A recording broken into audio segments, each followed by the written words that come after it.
Hey guys, welcome back to CRG. This is our Amiga arcade controller part 3.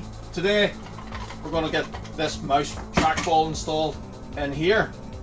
Since the last video I've been busy working on this. When I have both the Amiga arcade boards fitted and wired up, and they're both working fine. So last thing to fit the test is this. We're going to tear this down, pull the board out of it. We need to make a few modifications to it, as we pointed out in the first video. So I'll get that apart and then we'll be back. Okay, so here's our board out of the trackball. So we're going to remove this switch and we're going to hardwire it to Amiga. We're going to remove this switch, which is the left hand mouse button.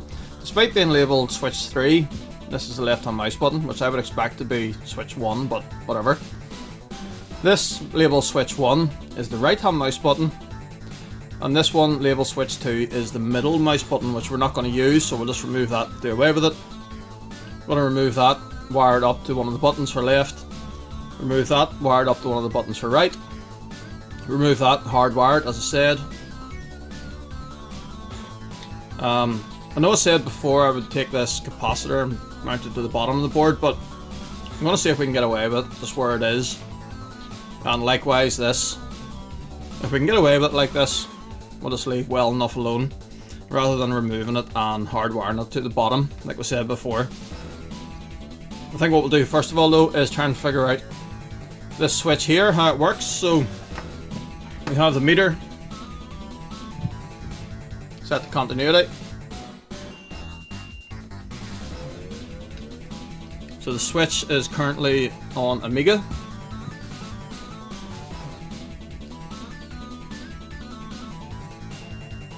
There's a connection there between those two top pins.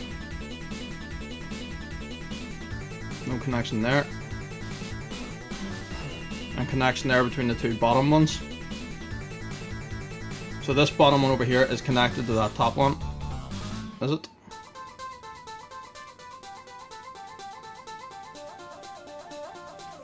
Looks like it is. That's weird. Oh. I turned my meter off. Right. Those two are connected anyway, yep. And those two are connected anyway. Right, so that's fine. So we just need to run a wee jumper between here and here. And then here and here. And just for the sake of completeness, if we switch that to Atari, there's no connectivity there and no there. But it seems to connect it that way.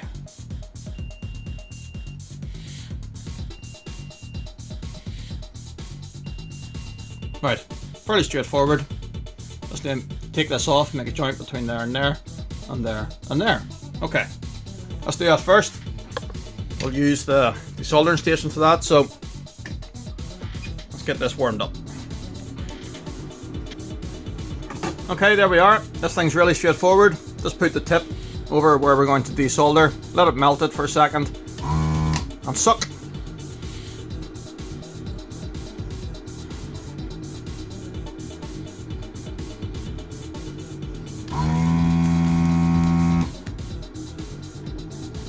Just like that.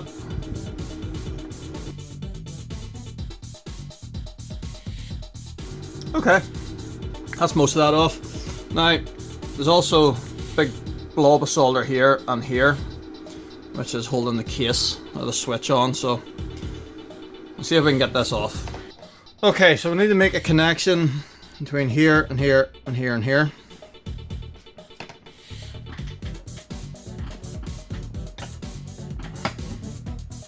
So I just kept a couple of legs of the resistors we were using last time when I'm building the Amiga arcade boards, so I'm going to use them to make this joint.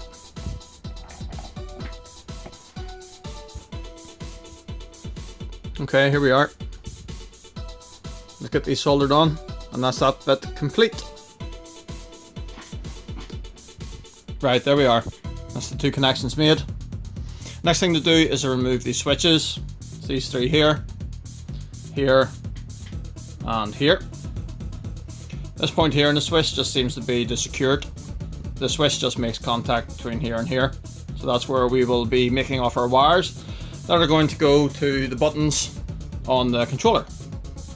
So, desoldering station again, get that warmed up, and get these off.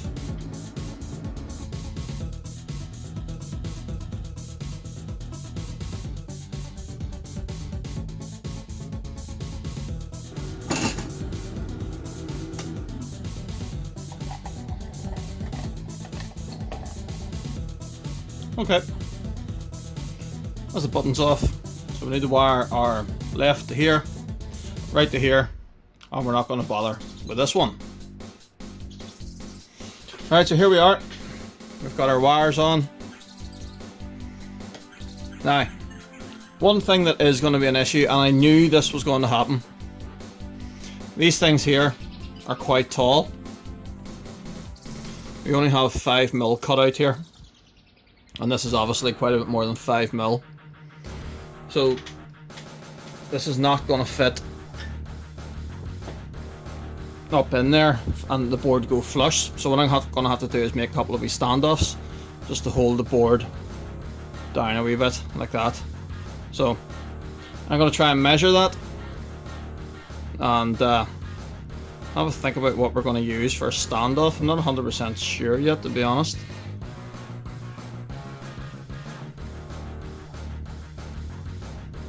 Okay, so let me show you what we have been doing. First thing you probably notice is there's a lot of screws in this now.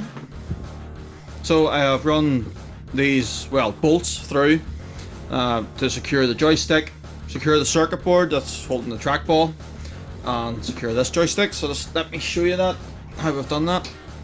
So you can see they're through there, holding the joystick. For the trackball then, I sort of have it suspended in mid-air here. As we said, we needed to take up the space. I don't know if you'll be able to see that in there. Take up the space of the wee wheels that operate it. But it's nice and free now. It should be working pretty good. So, both Amiga arcade boards are wired up. The trackball is wired up. We're going to test both of these again. And we're going to test the trackball.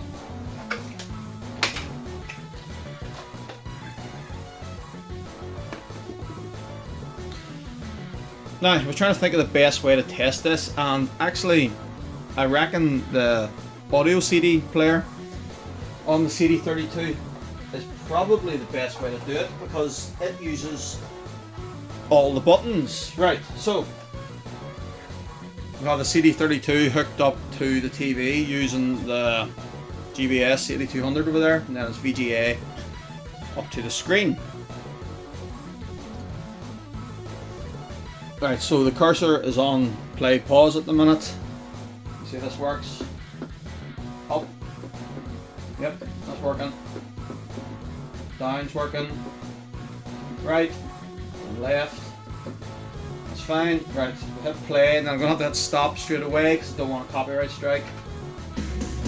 Okay, that worked. Stop worked. We can advance the tracks. We go back on the tracks. We can repeat a track, that works, and randomize. Yep, everything's working. Okay, let's plug in the other side now. So that's this side now.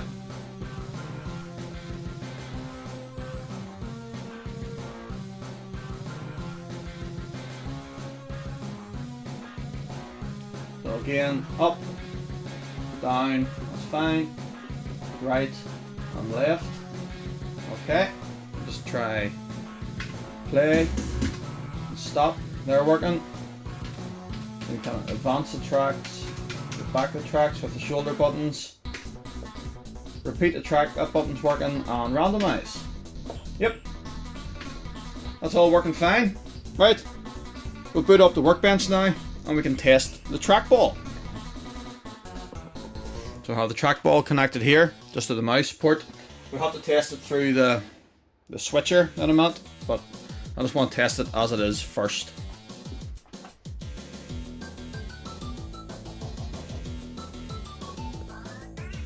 Okay, here we are, booted in the workbench. The cursor is up the top left of the screen. Hopefully you can see that.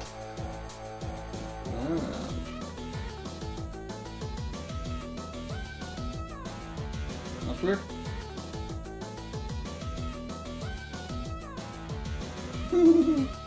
Why is it doing that? So up and down works fine, as you would expect. But right makes it go left, and left makes it go right. Of course it does. How has that happened? Okay, so we need to have a wee think about that, take a look at that. Okay, that was weird. The problem was caused by this black bit here that the ball rests on. It was sitting up in this corner, I don't know, half a millimeter, maybe even less. And that was enough to throw off the optical sensors here. So I just put a bit of super glue along it there. In fact, I've just glued the whole thing down now. And as you can see, right is now right, left is now left, and up and down work. It's pretty smooth, working pretty good. So let's get it back in here.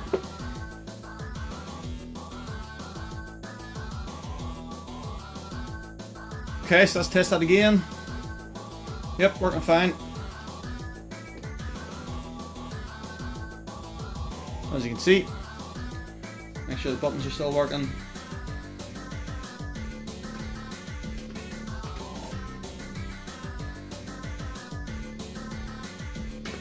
Reload the demo.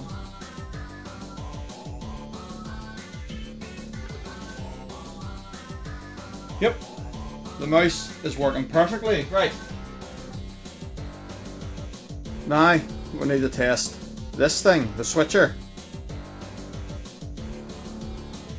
Okay, so I've just set this here so you can see how it works.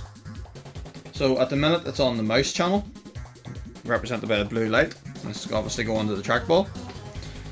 If you want to change it over to this side, all I have to do is press this button here, which would be red, or fire 1. And you can see it's changed over to red, so that's that channel live now. If you want to change it back to the mouse, here's that one. So up on the screen, that's the mouse now live. As you can see, you change it to that side.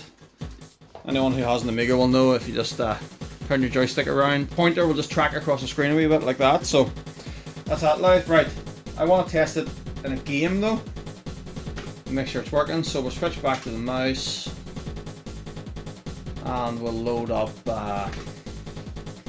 What we'll do? We'll load up Fighting Spirit, the beat 'em up that makes use of 4 of the buttons on the joypad anyway. Okay. We'll just go to the options menu here quickly, just to make sure both these are set. Let's see, player 1 control is set to CD32, player 2, we'll change that to CD32 as well. And we'll start a versus battle.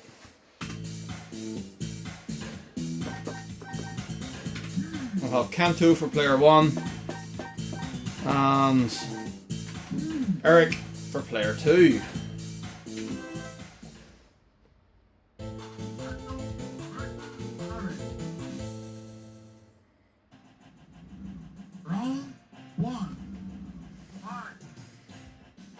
Okay, right, so let's test player 1 first.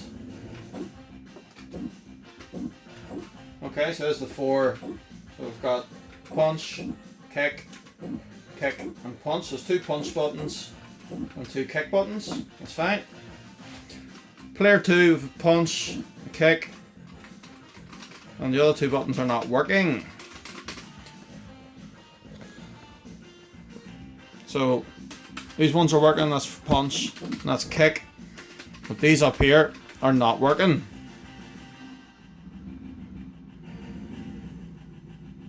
Now we did test this earlier, directly connected, not through the switcher, when we tested it with the audio CD, and it was working fine.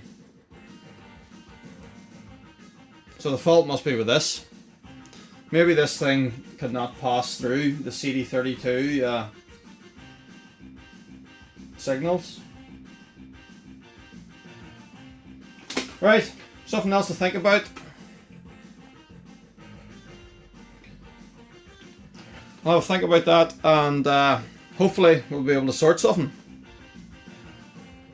Okay, so after talking to the guy that made these boards, it turns out that this thing does not pass through the CD32 serial data that allows the 6 buttons to work. The CD32 relies on 3 pins. I remember now, pin 5, pin 6 and pin 9. Pin 6 though is where the problem comes in, because that is the pin that's used on this thing to select between the channels. It's also the left mouse button and joystick fire 1.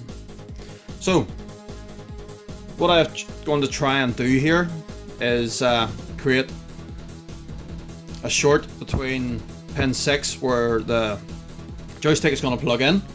I'll put this wire here across the pin 6 on the way out, so that hopefully this thing will still be able to switch between sides using that signal, but the signal will also be able to get through to the Amiga cleanly without being interrupted by the wee gates in here, which is what's causing the problem. So we'll get this hooked up quickly and we will test it.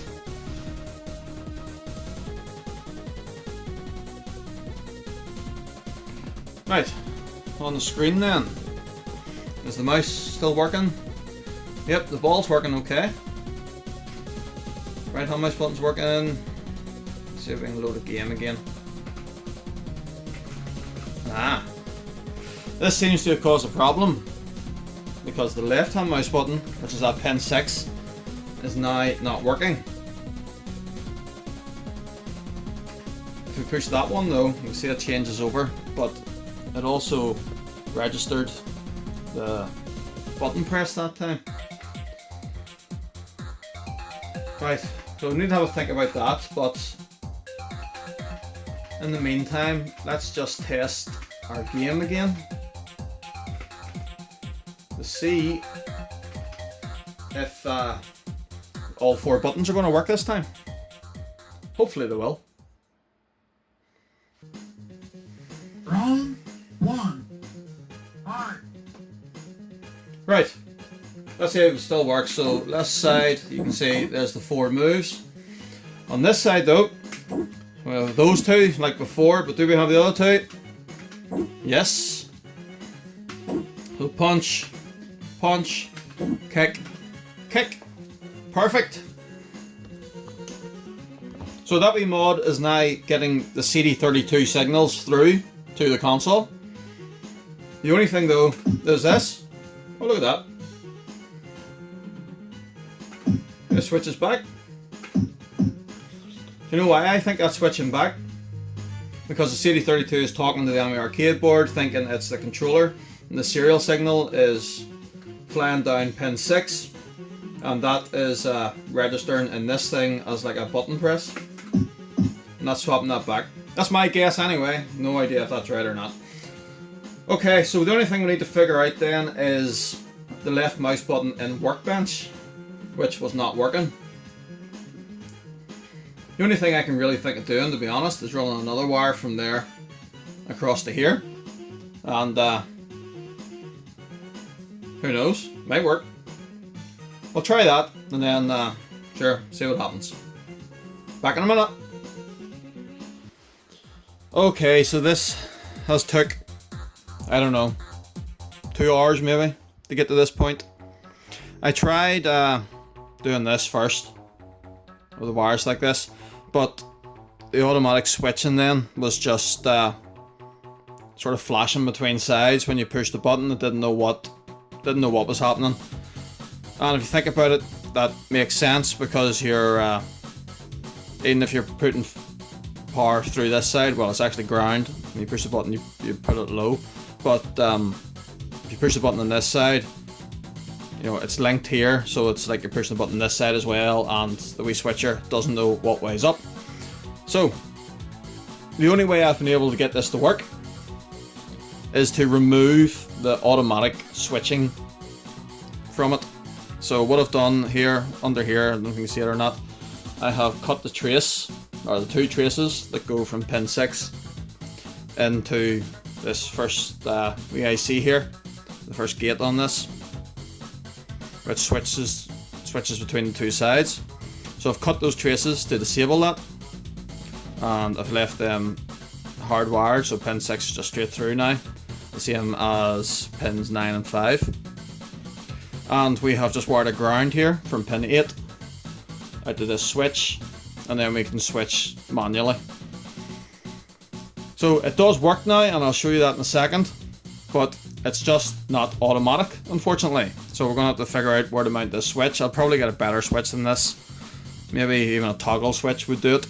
But maybe mount it in here, or maybe on the back of the controller. I don't know. I'll have a think about that. But I'll just show you this working here quickly, so we'll just wire this up. So at the minute, this channel's live, which is for the joystick. I'm going to make the mouse ball live. We just have to flick a switch, which will make that work.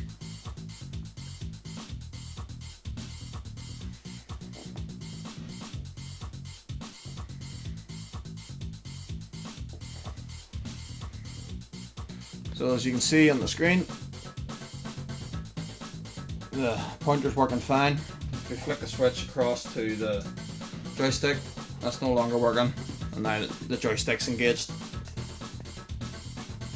So effectively the buttons are always connected straight through, and all we're doing with the switch is changing between joystick and ball.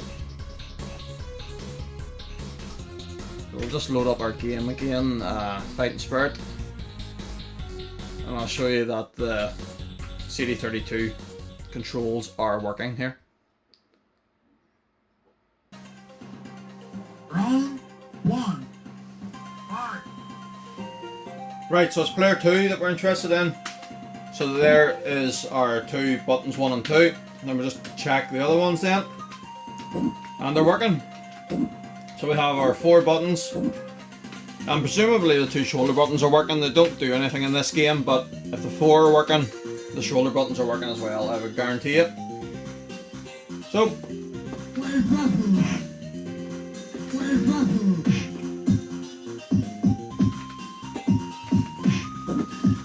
controls are pretty good actually with the joystick and all. It's really nice to control. Anyway,